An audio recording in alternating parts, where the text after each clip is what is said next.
That is my brain right now. So I'm making a video again, which obviously means that there must be something really important that I should be doing instead. It does not feel like I'm still in exams. I had 2 back-to-back the first week, 1 just a few days later, and then I've had 2 weeks to just study at my leisure. And at first, that seems like a good thing. You have plenty of time to just study and make a lot of notes and reread all your notes. That hasn't happened. I feel like I'm done, but I'm not. I'm in limbo.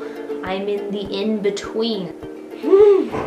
I have all my books lined out on my bed. So for this class, we have read 1, 2, 3, 4, 5, 6, 7, 8, 9, 10, 11, 12, 13. 13 books.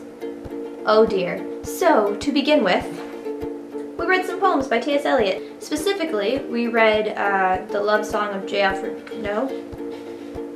Yeah, no, I got it. The Love Song of J. Alfred Prufrock.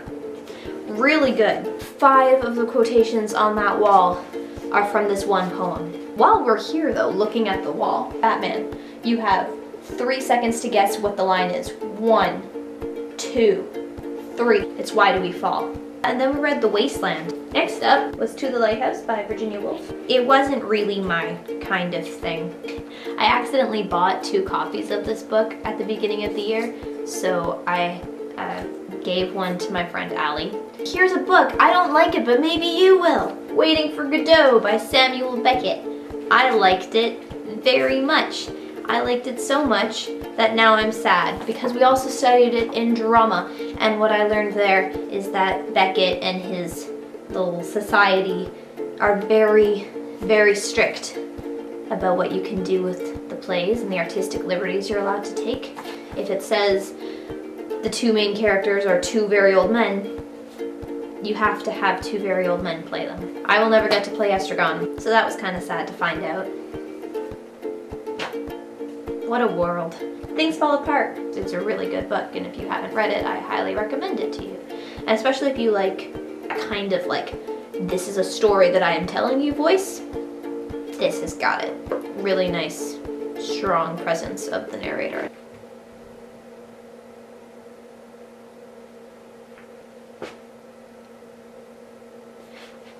Leaf Storm by Gabriel Garcia Marquez. Great book. And then the next week, I had the very uplifting experience of reading Ariel by Sylvia Plath. I read it pretty much all in one sitting, I think. I did the Spider-Man thing where I pretend to be able to sit on walls, just to make it interesting. Then, we went on the winter break, and when we came back, Hedwig and the Angry Inch. This is not the kind of thing that I would seek out. Once I was reading it though, I really enjoyed it. I love this book so much. I felt like the characters were really real, and I wanted to hug the boy from number 18. After that, we read A Complicated Kindness. Then we had Better Living Through Plastic Explosives, Bloom, which was cool. The cover has that nice, like, sort of weird, smooth feeling. Buy this book because the texture of the cover feels nice. Same thing goes for Lyrics and Poems, which I got signed to me and my mom, but I'm gonna keep it even though it's autographed to both me and my mother. It's my book. You can't have it, Mom.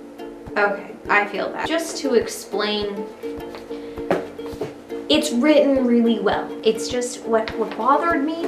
Okay, get ready for a rant. What bothered me was that people in my tutorial and people in class and people I talked to about it would say, yeah, the content was really like disgusting, but if you could just get past it, stop.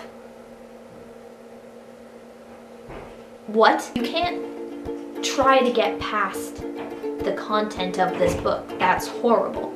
The main character, who is also the narrator, but not the author, he's trying to convince us that what he's doing was okay, that this was love. You should be aware of that the entire time. The author succeeds in doing this, apparently, so props to him. I don't think anybody should at any point actually believe the narrator and think, well, if you put it like that, then it's beautiful. I think this is the kind of book that you should feel weird. Like when you watch an avant-garde movie, you're sort of like, yes, I love the art, but you should still feel weird about it. You're not supposed to sit there and go, I love experimental film. You're supposed to sit there and feel weird. If you love the feeling of feeling weird and challenged by the movie, that's fine. If you like this weird, uneasy feeling, that's fine. Say that then. Don't tell me that you just ignored what he was talking about, because that's...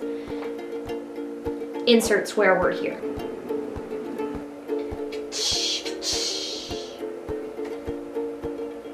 I'm Spider-Man. You've just watched a fantastic film by Nicky Lanthea Rogers.